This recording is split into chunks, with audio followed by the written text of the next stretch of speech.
Hello? Can you hear me now? Okay, now it's working. Good morning. I hope everybody is doing well. I'm going to jump right into this because it's gotten on my last nerve. But I got a lot of nerve. So if it's on my last nerve, we're in trouble. We're in deep. All right. So fair warning here. I'm like Christopher Proudfoot. Be careful. Okay, now then. What's my problem with the virtue signalers that I believe found their voice? They gelled together as a political unit with the ugly, disgusting emergence of one scientific skeptic. Now, scientific skeptic came on the scene. He was opposing Chris McDonough, and things got fairly nasty, if I remember correctly. And he would do these lives that just were sort of grainy, 1950-ish kind of. He'd be wearing a wife beater shirt, sitting on this dilapidated old porch with overgrowth of tropical flora behind him. It was a rather bizarre experience to watch one of these lives. But the whole meaning, the whole flavor of his commentary and his channel was YouTube creators bad, scientific skeptic the greatest. I mean, that really essentially was it in a nutshell. There wasn't a lot of nuance between those two polarized extremes. Now, a lot of people go, oh, you're an educated person. Oh, let me be a follower. If you're an educated person, I want to be a follower. So he really played up this academia, right? And I'm not going to go into that part of it because, well, I could break my ethical obligations. All right. So people that will tell you that they are special and better than others and worthy of being a cult leader, those people are grappling with a particular personality disorder. And there wasn't specific to scientific skeptic and his channel, there was not a lot of discernment that was happening within the channel. It was these people are evil, horrible, bad, worthless human beings. And I'm great. I'm scientific skeptic. I am in academia.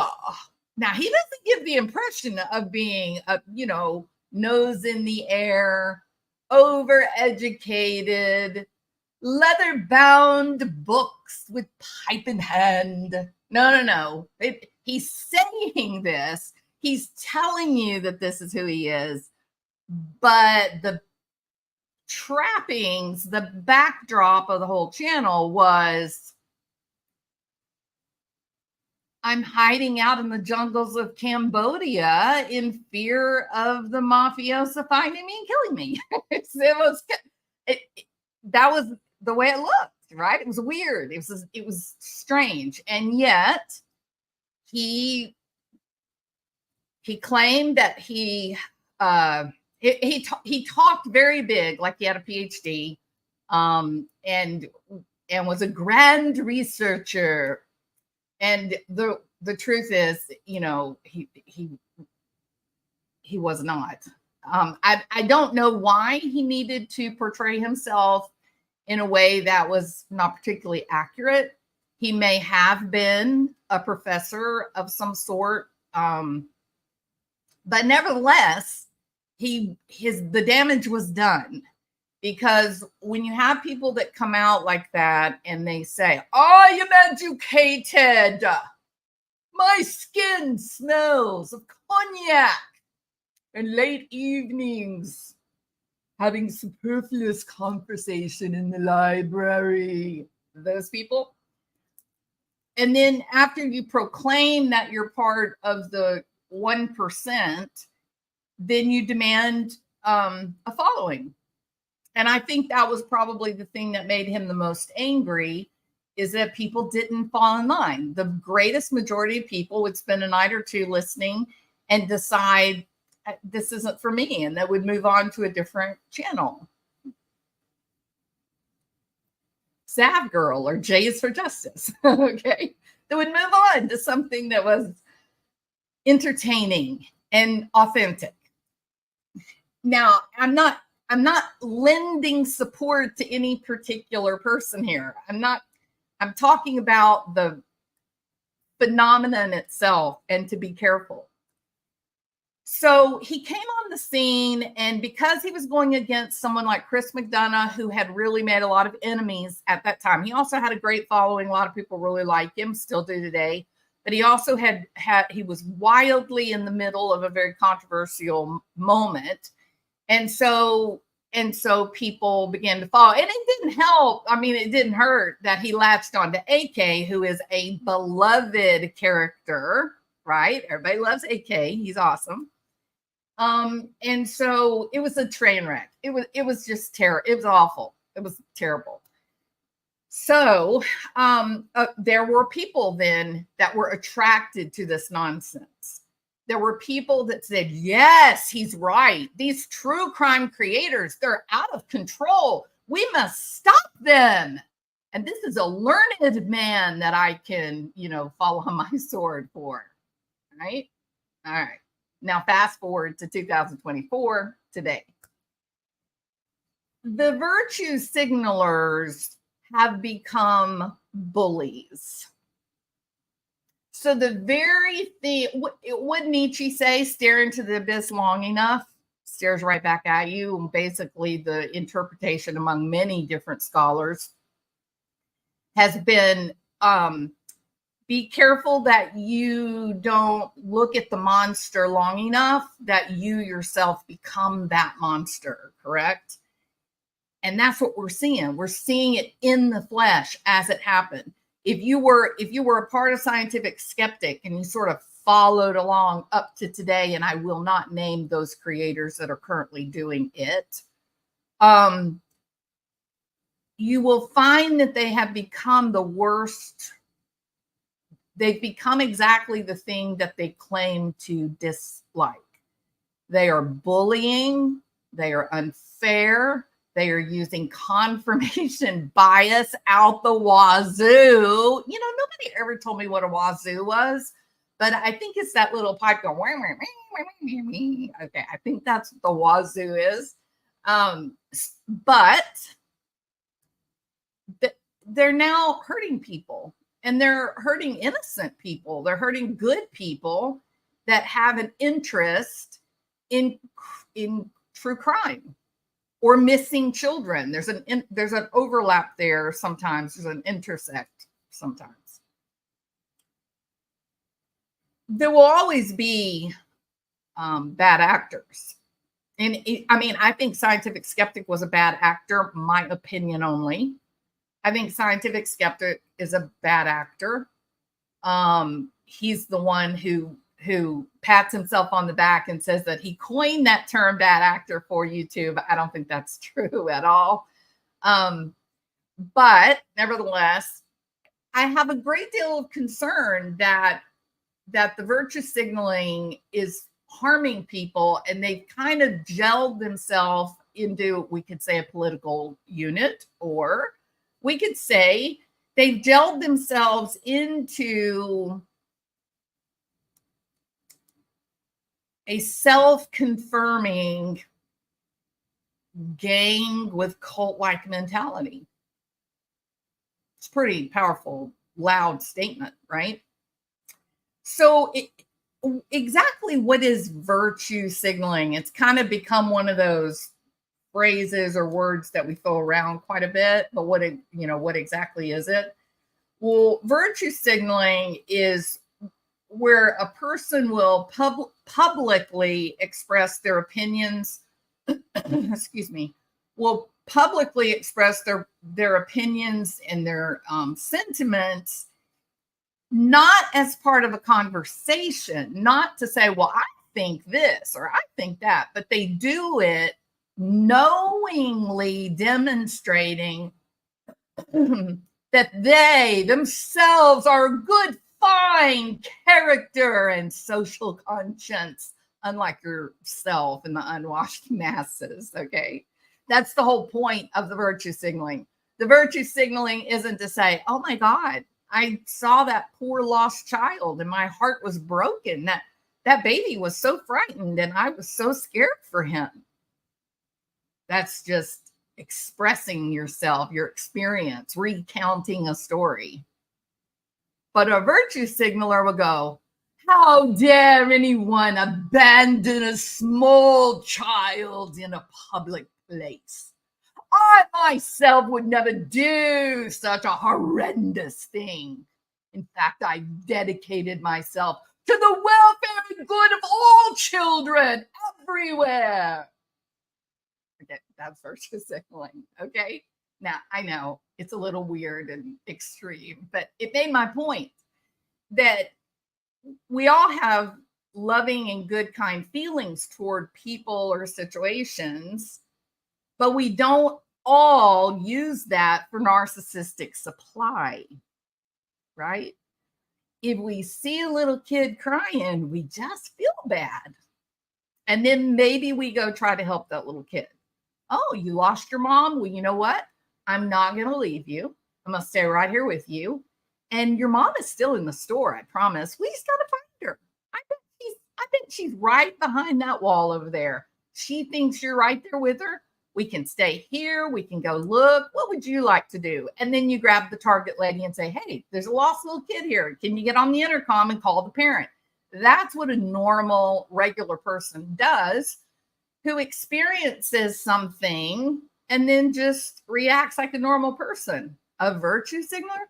Oh, my poor, dear, lost little waif. I'm so sad that you've been abandoned in the cold. There are monsters everywhere, little waif. You must be careful and protect yourself. But I am here to protect you. Dear good citizens of the town, don't worry. I'm here for you and all lost little waifs. We shall enact a law that no children should ever become little waifs. I'm not sure what a waif is, but it seemed to fit, okay? So virtue signaling as sign or symptom of a personality disorder, right? That somehow you believe yourself to be so much more moral or ethical than all others, that there's a moral imperative upon your shoulder to get out and scream from the rooftops all the injustices that are being done. And sadly, this whole sad, pitiful, weak act of virtue signaling has now invaded the YouTube true crime community. To publicly express your opinion or sentiments, to demonstrate in a public forum your good character and the moral disconnect of all of us. It's now become a thing. And they're going to have their own community. I had started calling them the virtue signalers, but maybe they'll end up taking a moniker for themselves to denote their cult. Perhaps they'll be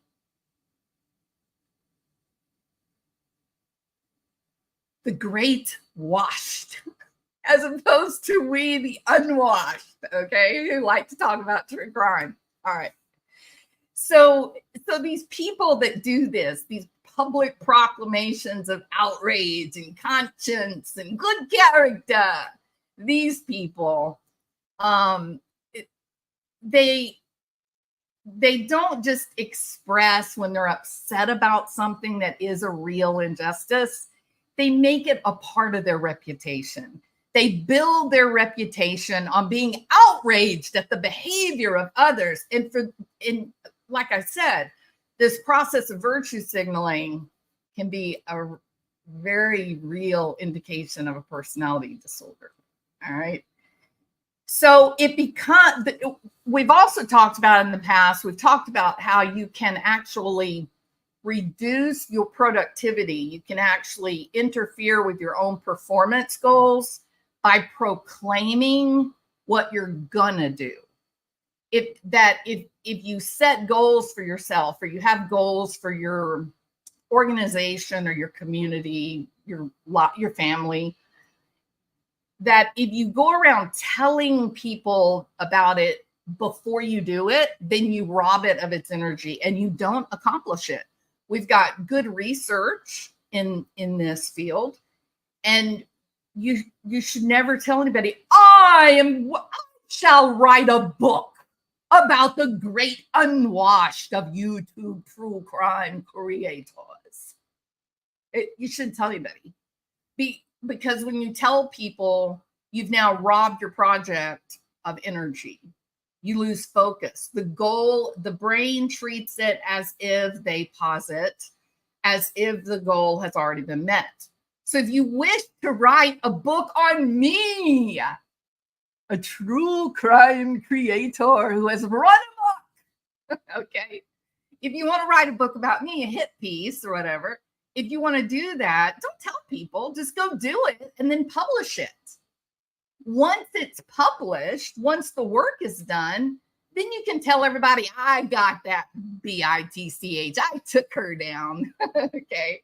But as you proclaim these things, you rob energy from the project, and your brain gets confused and believes that you've already done that. And I look at virtue signaling in much the same way. That someone who will stand up and proclaim, oh, these people are so horrible people. I myself would never stoop to such low and egregious behavior. As soon as you proclaim that, as soon as you tell the world what a great person you are, and you prove that by having a negative opinion of another person, you've now taken away any type of real action on your part to actually engage in moral behavior. You're just sitting around talking about how moral you are. You're just talking about how great and good you are. And in this situation where they've now formed a cult, now they're just sitting around, massaging each other's back, going, oh, my dear child. Oh, you're the greatest virtue signaler of all time. I'm massaging each other's shoulders. You're the greatest virtue signaler of all time. I'm so very proud and honored to be a part of this great group of bullies. They're just bullies. That's all they're doing. They're going around from one true crime channel to another, picking on creators. For what? Talking exactly about the very things that Court TV is talking about. Chris Cuomo has done true crime. Nate Eaton is single-handedly building up a TV station or a newspaper or something on true crime and being Santa Claus. Okay? But for you guys, because you had your fearless leader who tells you this is so wrong. And he literally said, these true crime creators have no standing to have YouTube channels commenting on true crime. They are not educated. What? I have been through YouTube's terms of service many times, and there is not a single point anywhere on YouTube that says A YouTube creator must have a minimum education of PhD, piled high and deep. PhD. But then, if that were the case, scientific skeptic, wouldn't that leave you out? Like, you wouldn't be able to have a channel because you yourself have no PhD. I don't know where this whole education thing came into it, Skep. Why do people have to be educated to have an opinion? Why can't they just make a channel, follow YouTube's rules, and talk about what they want to talk about as long as it's legal and constitutional? I don't quite understand your point about people having standing and education. You know, you realize, you virtue signalers, you guys realize that YouTube created this platform specifically for people who are new artists, who have new talents, or who simply just want to socialize. You understand that, right? You don't really believe you're famous. You don't, just because you can set up a YouTube channel and have an opinion, do you really now equate yourself with, Ashley Banfield? Like, is that really what you believe? Because the way that I operate in the world is I figure out what I want to do, and then I find it, and then I say, okay, what are the rules? Like, I have to follow the rules. I have to know them, and then I have to follow them. And that's kind of how people live good, decent, authentic lives. And because our opinions as true crime creators may not be exactly in line with what your proclaimed outrage is, it doesn't mean that we're any less worthy of being on YouTube. Do you think that we could not make YouTube channels showing false outrage, showing outrage at the bullies who are targeting creators? That's right. You virtue signalers, while you use your ethics and your morality and your outrage to tell people what a great person you are, you have completely lost sight of the fact that you yourself are now the worst version of a bully. You're the very worst version of a bully. So I think, a lot of the true crime creators have pretty much had enough of your bullying. And they're doing one of two things. They're either just flat out ignoring you guys. You're a small group. They're ignoring you, or they may begin to fight back. They may begin to make channels that feature you guys and the bullying that you're doing. I would say that, for me personally, why do that? I don't see any interest in doing it. Yes, it hurts when someone makes a video about you and attacks you. Yes, it makes you feel bad about yourself. All of that is true, but does it really, kill you? And besides, that which does not kill us makes us stronger. Friedrich Nietzsche, right? The old philosopher. So I think it's probably better to let YouTube remain the policeman on the streets of YouTube, and people try to make content that has some merit. For example, one of their newest pet projects is, how dare you accuse Christopher Proudfoot? How dare you? He's a fine man. Have you seen the size of his house? Only good, fine, decent human beings live in houses like that of the Chris Proudfoot house, right? I mean, he drives the pretty truck. He's got the nice big camper, got a beautiful house, got a ginger for a wife. He's got to be a great guy. He's got to be a good guy, right?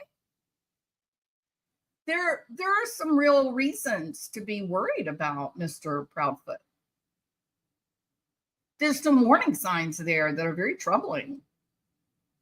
Psychologists conduct dangerousness evaluations in a lot of different settings. I'm not going to, go into a training video or anything like that. But they look at dangerousness. They look at factors that are associated with perpetrating violence and other things. And then they also look at protective factors. And, I'm not gonna go out and do like a dangerousness eval and make it a public thing on YouTube. That would be just crazy and nuts. But, let me say this. What's the best predictor of future behavior? Past performance. And in this particular situation, we have not one CPS case. We have multiple CPS cases in multiple states, which tells me it's a pattern of behavior. That is a lot more instructive than, oh, I'm such a good person, and you yourself, you are the swine of the earth. All right? Stop attacking YouTube creators who really are they're just doing their channel. And they're following the rules of YouTube. They're doing it as YouTube intended. So why don't you put a badge on your chest to watch the streets of YouTube and decide who's worthy and who's unworthy of a channel? Why is it you? Oh, I think I might have said this, but just in case I forgot, what do you guys think about the idea that virtue signaling might be a sign of personality disorder?